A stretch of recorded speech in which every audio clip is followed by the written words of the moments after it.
पिछले कक्षा में हम लोग ने सामान्य विज्ञान अंतर्गत श्वसन तंत्र के प्रीवियस ईयर के क्वेश्चन का अध्ययन किया था। आज हम लोग जो है सो प्रकाश संश्लेषण के प्रीवियस ईयर के क्वेश्चन को देखेंगे। इसका अध्ययन का हम लोग का मुख्य उद्देश्य यह है कि प्रीवियस ईयर के क्वेश्चन को ज़्यादा से ज़्यादा बनाया जाए, क्योंकि ज़्यादातर परीक्षाओं में अधिकांश क्वेश्चन जो है प्रीवियस ईयर से आता है। और इसका जो है सो हम लोग इसलिए भी कर रहे हैं कि प्रीवियस ईयर का जो क्वेश्चन है वो कम क्वेश्चनों में सारा क्वेश्चन आ जाए और उसका बेसिक जानकारी भी हम लोग को आसानी से हो जाए। तो आज हम लोग प्रकाश संश्लेषण चैप्टर से आए हुए प्रीवियस ईयर क्वेश्चन का अध्ययन करेंगे और इसको कम क्वेश्चन में ज़्यादा से ज़्यादा हल करने का प्रयास करेंगे। तो पहला क्वेश्चन हम लोग का है, प्रकाश संश्लेषण का उपोत्पाद बाय प्रोडक्ट्स क्या है। प्रकाश संश्लेषण का उपोत्पाद बाय प्रोडक्ट्स जो है सो क्या है। तो इसका विकल्प है CO2, O2, ऊर्जा और शर्करा। तो इसका सही आंसर होगा O2, यानी कि प्रकाश संश्लेषण का बाय प्रोडक्ट जो है सो O2 है। अब हम लोग देखेंगे कि प्रकाश संश्लेषण कहते किसको।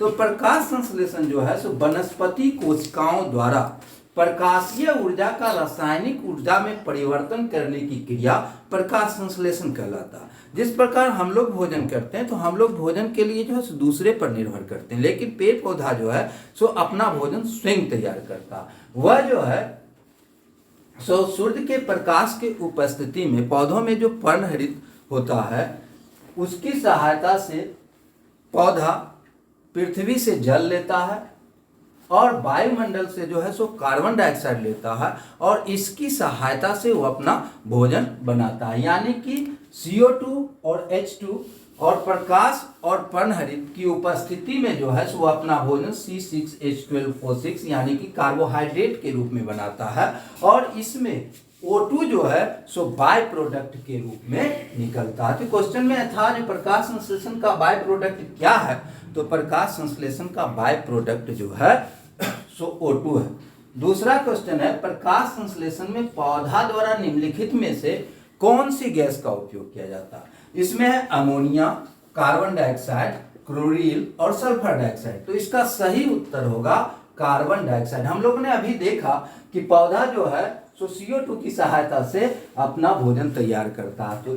तो प्रकाश संश्लेषण की क्रिया में पौधे के द्वारा कार्बन डाइऑक्साइड गैस लिया जाता है।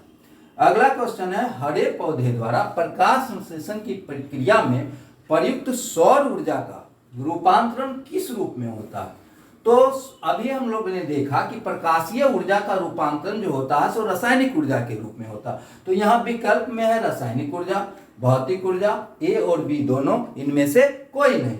तो इसमें जो होगा सो सौर ऊर्जा का रासायनिक ऊर्जा में परिवर्तन होता है। अगला क्वेश्चन है, ऑक्सीजन जो प्रकाश संश्लेषण से उत्पन्न होती है वह कहाँ से आती है। तो ऑक्सीजन जो प्रकाश संश्लेषण की क्रिया में उत्पन्न होती है वह हमें जल से मिलता है। तो इसका आंसर होगा जल। तो हम लोगों ने ये प्रकाश संश्लेषण के अंतर्गत देखा कि प्रकाश संश्लेषण की क्रिया क्या होती है और प्रकाश संश्लेषण से हमें क्या मिलता है और ऑक्सीजन की प्राप्ति कहाँ से होती है।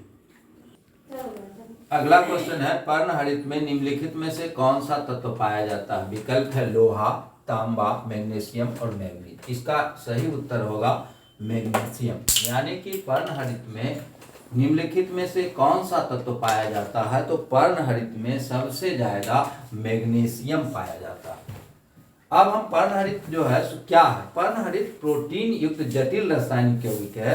यह वर्णक जो है सो पत्ते के हरे रंग के कारण होता है। प्रकाश संश्लेषण की क्रिया जो होती है वह क्लोरोप्लास्ट में नामक कोशिका में होती है। यानी कि पर्णहरित की क्रिया में क्लोरोप्लास्ट की महत्वपूर्ण भूमिका होती है। अगला क्वेश्चन है, प्रकाश के निम्नलिखित प्रकाशों में से किनका पौधे द्वारा तीव्र अवशोषण होता है। तो इसका सही उत्तर होगा नीला और लाल। यानी कि पौधों द्वारा प्रकाश संश्लेषण की क्रिया में जो है सर्वाधिक अवशोषण नीला और लाल रंग का होता है।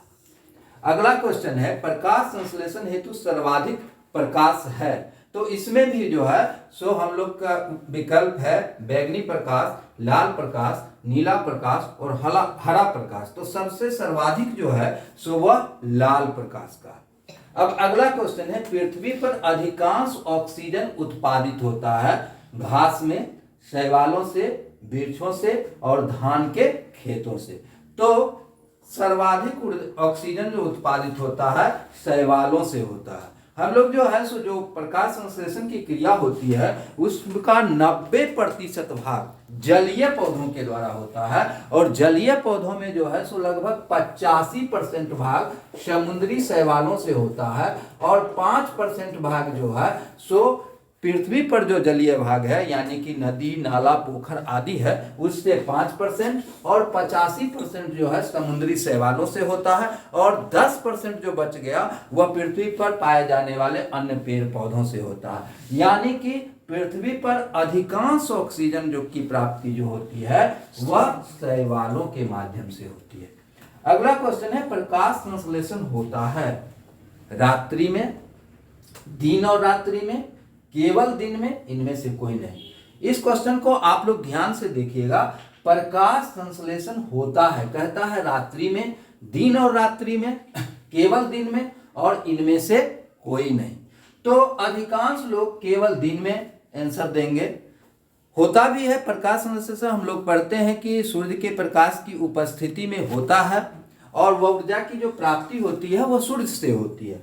लेकिन समुद्री शैवाल जो है सो रात में भी चंद्रमा के प्रकाश से जो है सो ऊर्जा की प्राप्ति करते हैं और शैवाल जो है सो रात में भी प्रकाश संश्लेषण की क्रिया करता है। तो इस परिस्थिति में जो है सो हम लोग दिन और रात्रि दोनों में देंगे। क्वेश्चन पूछने का यही मकसद था, प्रकाश संश्लेषण होता है यानी कि अगर दिन और रात्रि दोनों विकल्प है तो दिन और रात्रि दोनों में होगा।